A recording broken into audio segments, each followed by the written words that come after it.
Well, it finally happened. Someone that I really cared about in my family died. And as a non religious person, I knew this moment was coming, and I prepared myself about the best that I could. And you know what? I really am just.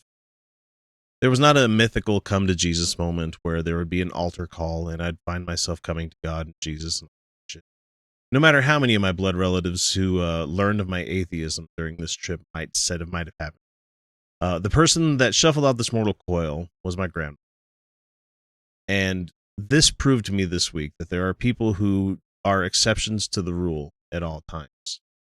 She died a true believing Christian, a Baptist of many, many, many years, like strict Southern Baptist, who used to justify spankings for me and my brother, not only because of that being how it was always done, the historical way that we abused our children in times past, but it was also done with justification from verses in the Bible. She was a dyed-in-the-wool true believer, and she had John Hagee books on the shelves in the room that I was staying in. I stayed in her room. I'm not what I'm not superstitious, so I had no qualms staying in a dead woman's room. It's not a big. So anyway, while attending to their death, I found out that she didn't take this religion and God stuff lightly at all. Everybody that I talked to around her told me that how much of a woman of faith that she was. So what surprised me the most is that in her death, she decided to donate her body to medical science as a cadaver.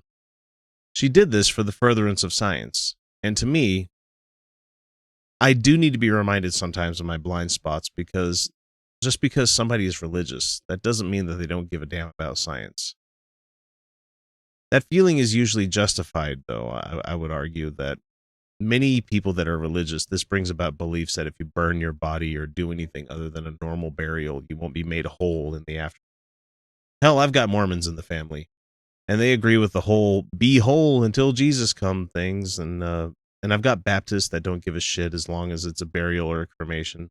But for a lot of them, learning that my grandma was going to be useful after their passing, and she said in her own words, "I'm dead. What the hell do I care?" before she died. She didn't want to be remembered via gravestone or by marker. She just wanted to pass into death with only the memories of everybody else that had of her. So before I get too much in depth with this rant that I'm bringing up here in a second, I just wanted to give credit where credit is due. My grandma in her death gave me a whole new level to strive towards with my own shortcomings. I, at one time, was not an organ donor at all. But then I saw the error of my ways and learned that, there's nothing really to be afraid of with that thing. And now I have to seriously grapple with donating what's left of me to science instead of some expensive as shit cremation or burial. And at the same time, you get to have a bonus of, donating your body to science. Be amazing. So while I was down in the deep south of Arkansas, and this is the rant here, I came across a realization that the racism in this country isn't getting better like everybody wanted it to. It's not.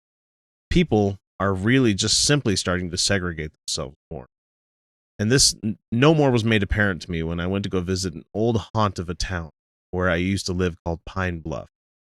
Now, I grew up as a young kid there. I spent about 2 years of my whole life there. One when I was like 6 or 7, and then another one was a teenager.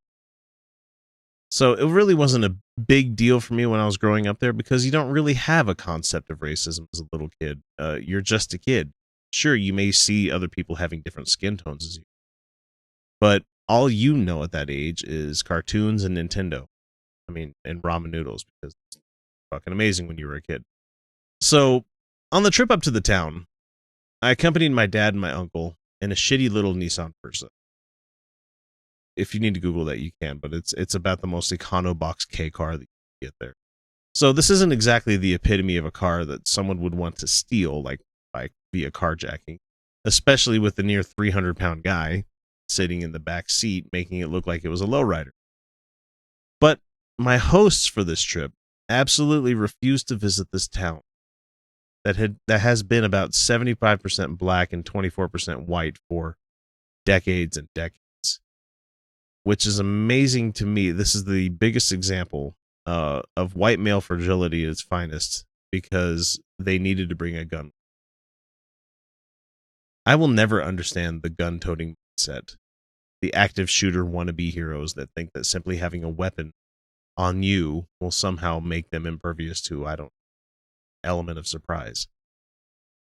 So here I sit, rolling around the suburbs of a poverty-stricken town, and I'm not using that as a pejorative toward the people of that town or the majority of them there, or a slight in saying that it was the black community who was responsible for that. I'm merely making a statement based on the negative population growth the city has faced. It's lost about 30% of its population in the last decade.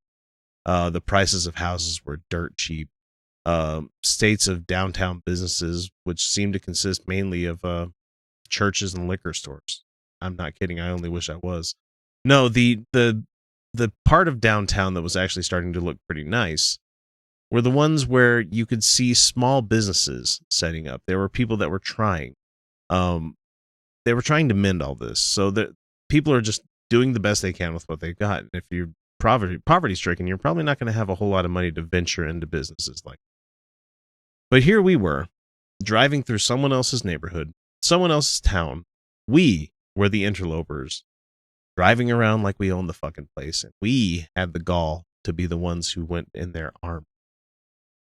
Look, I can understand if you're worried about being mugged by somebody, if you're worried about being attacked by a bear while camping. A whole slew of times where us paranoid apes think that we need something like a firearm to protect ourselves. But I can guarantee that you don't need one.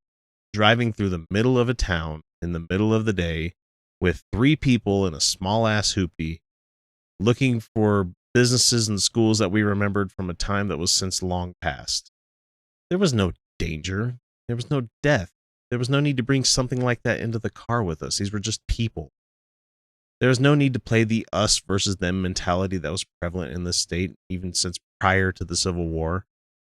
We as a people won't see any of this change, no matter how progressive we think we are, until we learn to conquer that basest fear of the other, the outgroup, and those who don't look like us. And we still have a long way to go. And look, I don't have advice to all of you people out there to how to get over this fear. All I can say is that for the most part, that they are just like you. Everybody in this world is just like you. They more than likely want to live just like you do. They want a family. They want to earn a living. They want to be entertained, and they want to be well fed. They want sex. They want booze, and they want to continue living. And I'm not saying that's what we all want. That's not the basis of, humanity right there. But from what I've learned from doing this show every week is that we as humans are more alike than we are different. And we all wish to be treated like equals.